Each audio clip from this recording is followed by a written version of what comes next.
Hey everyone, welcome back to our channel. Today, we're tackling a super practical topic: how to export your Jira backlog to Excel in 2025.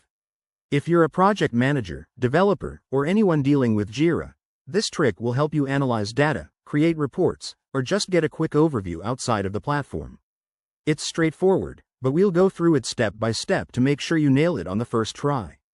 First things first, make sure you're logged into your Jira account. Head over to your dashboard and select the project that contains the backlog you want to export. Once you're in the project, navigate to the Backlog tab.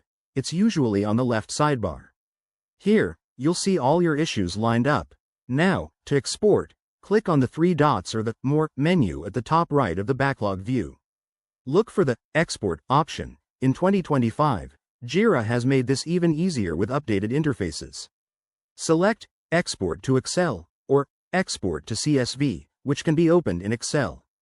Before you confirm, you might want to apply filters to your backlog, like showing only certain issue types, statuses, or assignees, to get exactly the data you need. This step is crucial because it keeps your export clean and relevant. Once you've set your filters, hit Export. Jira will generate a file and prompt you to download it. Save it to your computer, then open it in Microsoft Excel or Google Sheets. You'll see your backlog data neatly organized into rows and columns, epics, stories, priorities, the works. A quick tip: if your export looks messy, double-check the column mappings in Jira or use Excel's formatting tools to clean it up. Also, remember that for larger backlogs, this might take a few seconds, so be patient. And there you have it. That's how you export your Jira backlog to Excel in just a few clicks. This method is a game changer for reporting and analysis.